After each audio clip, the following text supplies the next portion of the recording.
രണ്ടുപേരും തൂക്കി വെറുത്തു പോകും ഫഹദ് ഫാസിലിന്. ആ രീതിയിലേക്കുള്ള വില്ലത്രം. നിരാശപ്പെടുത്തിയോ ചോദിച്ചതിനെ ചെറുതായിട്ട് നിരാശപ്പെടുത്തി. സ്പോയിലറല്ലേ, നമ്മളത് പറയാൻ പാടില്ല. കണ്ടു രണ്ടുപേരും തൂക്കി. ഒരാളെ പ്രത്യേകിച്ച് പറയാൻ പറ്റില്ല.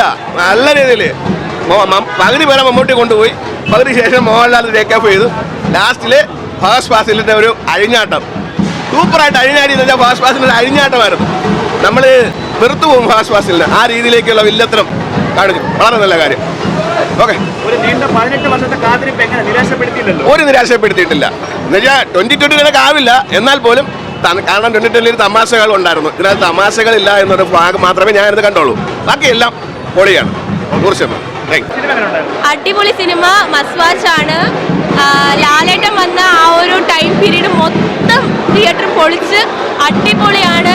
നമുക്ക് വേറെ ലെവൽ ഫൈറ്റ് സീനൊക്കെ കൊണ്ട് വേറെ ലെവൽ പടം. മമ്മൂക്കൊക്കെയായിരുന്നു. അതിനകത്ത് ഒരു ഇച്ചിരി വിഷമം ഒരു സെന്റ് സീനുണ്ട്.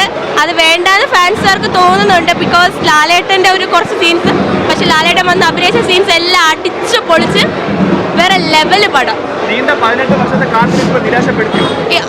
നിരാശപ്പെടുത്തിയോ ചോദിച്ചതിനെ ചെറുതായിട്ട് നിരാശപ്പെടുത്തി. ഞാൻ ജനിച്ച വർഷമായിരുന്നു ആക്ച്വലി 2020 വന്നത്. ആൻഡ് എനിക്ക് ഏറ്റവും ഇഷ്ടമുള്ളൊരു മൂവിയാണ് ഇവരെ രണ്ടുപേരുമായിട്ട് വെച്ച് നോക്കുമ്പം. അതിനകത്തൊരു നിരാശ എന്ന് വെച്ച് കഴിഞ്ഞാൽ ഞാൻ പറഞ്ഞില്ല, അതിനകത്തൊരു സെന്റ് സീൻ ഉണ്ട് ലാലേട്ടനായിട്ട്. അത് വേണ്ടാന്ന് തോന്നിയായിരുന്നു ആക്ച്വലി. അല്ലാതെ ഓവറോൾ പടം അടിപൊളിയാണ്. വെയിറ്റിംഗ് ആയിരുന്നു ആക്ച്വലി ഈ സിനിമയ്ക്ക് വേണ്ടിയിട്ട്. മേ ബി അത് ചാൻസ് ആണല്ലോ. സിനിമ നല്ല പടം, ഗംഭീര പടം. 18 കാത്തിരിപ്പിനെ നിരാശപ്പെടുത്തിയോ? ഇല്ല, തീർച്ചയായിട്ടും ഇല്ല. ഗംഭീരായി. അതിന് നമുക്ക് മമ്മൂട്ടിയാണോ മോഹൻലാലാണോ ഏറ്റവും കൂടുതൽ സ്ക്രീൻ പ്രസൻസ് വരുന്നത്? അത് സ്പോയിലറല്ലേ, നമ്മളത് പറയാൻ പാടില്ല. കണ്ട് മനസ്സിലാക്കണം. എന്തായാലും രണ്ടുപേരും അതിഗംഭീരം. 100 കോടി ക്ലബിലേക്ക് വരുന്ന ഉറപ്പാണോ? ഈസി.